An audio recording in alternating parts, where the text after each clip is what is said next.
originários da América. Em primeiro lugar, nós devemos falar sobre as teorias, né? Como será que o homem veio parar aqui na América? Nós temos outras teorias, tá? Mas a mais aceita é a teoria do Estreito de Bering, né? Que durante a última glaciação formou-se uma ponte de gelo entre o Alasca e a Rússia, e os homens, as pessoas, né, que eram nômades, viviam em busca de alimentos, não tinham uma moradia fixa, acabaram então atravessando essa ponte de gelo, chegando até a América, e a partir daí o continente foi sendo povoado, ok? Fato é que quando os europeus chegaram aqui nas Américas, né, a partir do século XV, o território já era habitado por diversas sociedades, diversas, de norte a sul neste continente. Então, temos aí características de povos que eram caçadores, coletores, nômades, seminômades, civilizações com grandes populações, né, como o caso dos astecas, por exemplo, e também organizações complexas. Tá? O fato é que, né, neste mapa, vocês podem observar, né, um pouco da diversidade, né, característica aí, desses povos. Então, em amarelo mais claro aí, nós temos povos mais voltados para a caça e a coleta. Essa parte em verde mais claro, sociedades agrícolas simples, e em verde mais escuro, sociedades agrícolas complexas, né? Grandes civilizações. Ok? Vamos iniciar falando de um desses povos, né? O primeiro que nós vamos falar será os Incas. Estima-se que os povos incas surgiram no ano 3000 a.C. e existindo até 1500, até a chegada aí dos europeus, ok? A localização estava na região dos Andes, que atualmente abriga Equador, Peru, Chile, Bolívia e regiões próximas, como vocês podem observar, toda essa faixa amarela aqui do mapa. Os incas estavam organizados em 4 reinos que possuíam cada um o seu próprio governante. Entretanto, o poder soberano era mesmo o do imperador, que comandava o império a partir da capital, Cusco. A sociedade inca era dividida entre o imperador, né, o Inca, abaixo o Inca, né, e depois os sacerdotes, a nobreza, né, os descendentes aí, dos chefes dos clãs, né, dessas tribos, dessas regiões, e abaixo os escravos, que normalmente eram provenientes das guerras, tá? Os derrotados das guerras, ok? Era uma pirâmide estamental, né? Marcada pela imobilidade, né? Ou seja, a pessoa nasceu, ela fica onde está, ok? Os incas utilizavam a mita, né? Que era um tipo de imposto que os súditos, né, as pessoas tinham que pagar para o imperador em forma de trabalho. E é interessante que mais tarde, né, no período da conquista espanhola na América, os europeus vão utilizar, né, da mita, mas de uma forma muito mais, podemos dizer assim, de uma forma de exploração muito mais intensa, levando à dizimação de vários indígenas. Okay? A economia baseada na agricultura, tá? Eles tinham o costume de criar as gamas, né? Que era um animal que poderia também se locomover, né? Ser utilizado como meio de transporte, ok? Nessa região. Cultura. Eles construíram grandes, incríveis, né? Adaptações como diques e sistemas de canalização de água para irrigação e uso comum. Como eles habitavam regiões montanhosas, eles precisavam criar mecanismos ali para captar água, né, e distribuir no seu sistema ali de agricultura, ok? Então, para isso, né, eles tinham que ter um bom conhecimento, né, nas áreas de matemática e a astronomia. Esse conhecimento da astronomia é muito voltado para a prática da agricultura. Claro que também tem um aspecto religioso, né? Os astros, eles tinham uma visão de que os astros também muitas vezes tinham voltados para serem deuses, né, como o Sol, por exemplo, ok? Eles eram, portanto, né, politeístas, praticavam sacrifícios humanos e animais em seus rituais religiosos.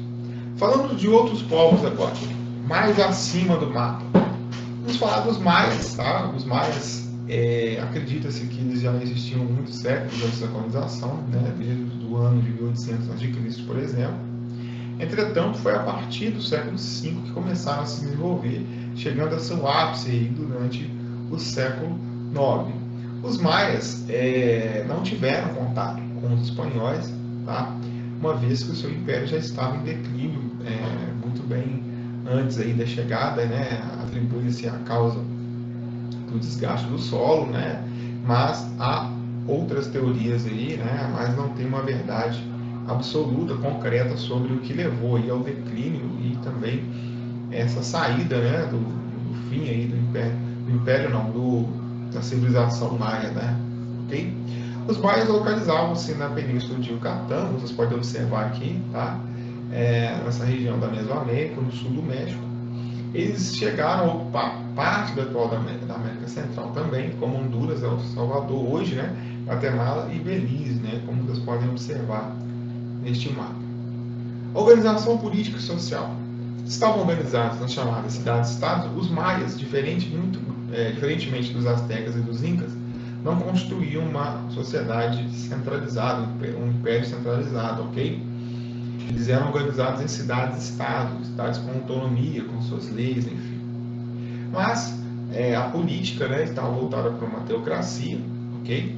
A sociedade também era estamental, né? Era dividida ali em partes, né? A pessoa nasceu em uma classe ali, uma parte da sociedade, e aí que ela vai ficar, ok? Então, basicamente, ela se organizava entre o imperador e a nobreza, no topo, abaixo os comerciantes, os artesãos, e na base da pirâmide, os escravos responsáveis pelo trabalho braçal, ok? Os maias, a sua economia, o que não é novidade, né? Voltada para a agricultura, principalmente o cultivo do milho, tá? Mas plantavam também o cacau, batata, algodão e o tabaco. Eles praticavam a técnica chamada de roça de coivara, que consistia, né, na derrubada e depois na queimada para preparar para o plantio. Religião. Os maias eram politeístas e suas divindades associadas à força da natureza. Isso era muito comum também, né, nas civilizações antigas. Como eles não sabiam explicar de uma forma científica, né, os fenômenos da natureza, eles atribuíam tudo à vontade dos deuses, ok? Os maias tinham grande conhecimento em engenharia e arquitetura, né? Haja vista essa imagem que vocês podem observar aí no fundo, essa construção aí, que demanda aí um conhecimento matemático, né? Uma perfeição, podemos dizer, muito bem detalhado, muito bem construído, muito bem organizado, ok? E também, né, falando da questão da matemática, eles tinham um calendário solar preciso com ciclos de 52 anos, 365 dias, tal como o nosso, e com ciclos de 52 anos. É interessante notar que o calendário maia, diferente do nosso, ele não era linear, ele era cíclico. Ele é representado por um disco, ok? E cada 52 anos era o fim e o início de um novo ciclo, ok? Astecas. Os astecas, eles se localizavam no Vale do México, e sua capital foi construída onde fica hoje, né, a cidade do México. Eles são originários dos povos mexicas, estabeleceram-se no Vale do México após avistarem com presságio dos deuses.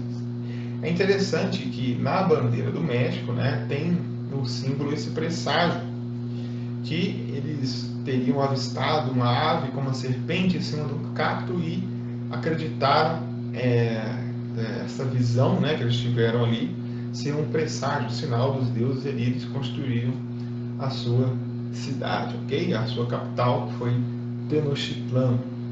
Organização política e social. O poder do império estava concentrado nas mãos do imperador, tá? Então era um poder centralizado que governava a partir da sua capital, Tenochtitlan, ok?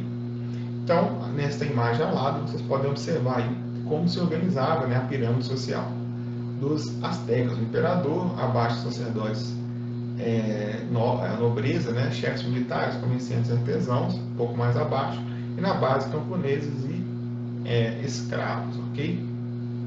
Economia também, né, baseada na agricultura, com forte investimento na plantação do milho, algodão, feijão e pimenta. Falando um pouco sobre a questão religiosa, né, dos astecas, eles eram politeístas, acreditavam que os sacrifícios humanos eram vitais para o funcionamento do sol, então por isso que eles praticavam o sacrifício. É interessante notar, né, que não era por uma questão de maldade, mas sim por uma crença dos astecas, onde eles acreditavam que fazendo esses sacrifícios, se eles não fizessem sacrifícios, o sol, né, deixaria de iluminar, né, deixaria de existir aí, sem o sol, né, não haveria vida aqui na Terra, ok? O calendário asteca era dividido entre ciclos, tá? O ciclo ritual tinha 260 dias, divididos em 20 símbolos divinos, contendo 3 dias cada um. O ciclo agrícola, 365 dias, divididos em 18 meses, de 20 dias cada, aos quais se adicionava um período extra de 5 dias de azar, como se fossem 5 dias ociosos ali. Ok? Vamos falar um pouco sobre os povos indígenas no Brasil. Segundo o IBGE, existem hoje 896,9 mil indígenas no Brasil, mais 305 divididos, né, em 305 etnias que falam 234 línguas. E também, né, podemos dizer que há uma grande diversidade cultural, ok? Nós temos a FUNAI, que é, né, a Fundação Nacional do Índio, criada em 1967, e a teoria sobre os indígenas brasileiros também está, né, na questão, primeiro, do Estreito de Bering, né, sobre, como eu já falei anteriormente, a Malaio-Polinésia também é outra teoria que fala sobre que as pessoas, os índios, né, são originários de uns povos que vieram navegando, ok, até chegar aqui, né, da Austrália até chegar aqui, ok? Os principais grupos indígenas. Antes da chegada dos portugueses, viviam no Brasil cerca de 3 a 6 milhões de indígenas. 4 grandes grupos linguísticos, como Tupi, o grupo que habitava no litoral do Brasil, os Jê, Aruac e Caraíba, tá? E também grupos menos numerosos, como Namiquara, Guaicuru, Tucano, dentre outros. Cada grupo linguístico incluía numerosos povos. Exemplo: Tupis, Tupiniquins, Tupinambás, Amós e Carijós. Nós tínhamos os Jés, os Aimorés, Timbiras, Caipós e Xavãs. Entre os séculos XV e XVI, os povos Tupinambá e Tupiniquins ocupavam extensas regiões do território brasileiro. Ambos eram grupos tupis e compartilhavam estruturas políticas, culturais, linguísticas e também eram grupos belicosos, ok? Ali está escrito século XV e XI, mas é século XVI, ok? Só fazendo uma correção aqui, ali está 11, mas é século XVI. As guerras eram motivadas por rivalidades entre grupos e por constante desejo de vingança. Então a guerra fazia parte do cotidiano dos indígenas, né? Havia rivalidades, né? Os europeus depois passaram também a utilizar, né, dessas guerras para fazer alianças, enfim. Os tupis praticavam a antropofagia, né, que era uma forma para eles de adquirir as virtudes, né, as forças dos seus inimigos, seus oponentes, ok? Então a antropofagia também não era praticada num tom de maldade, não era para lógico, é um absurdo, né, pensar para os dias de hoje tal prática, né, não estou falando que eu concordo com isso, mas estou explicando apenas o sentido, né, que eles tinham em fazer a antropofagia, né, comer a carne humana, ok? Aspectos culturais. Os índios também eram politeístas, tá? Eles tinham o Tupã ali, dentre outros deuses, né? O Tupã como criador dos céus, e Jaci, a filha de Tupã, né? Deusa da lua e guardiã da noite. Então, você tinha também o pajé, né, dentro da tribo, que era a autoridade religiosa, e também um curandeiro, ok? Organização econômica e social. Viviam basicamente da caça e da coleta. A agricultura não era praticada por todos os grupos, alguns praticavam, outros não. E os que praticavam agricultura era de uma forma de subsistência, era feita com base na rota de coivara, né, que é derrubar a mata e depois queimar. Cultivavam produtos como milho, batata doce, aipim, abóbora, cará, pimenta e também o abacaxi. As roças pertenciam a toda a comunidade e os frutos do trabalho eram distribuídos entre todos. Eles não faziam comércio, eles não praticavam ali para ter lucro. Então, pessoal, muito obrigado. Essa foi a nossa aula de revisão para avaliação final. Um abraço, até a próxima. Tchau.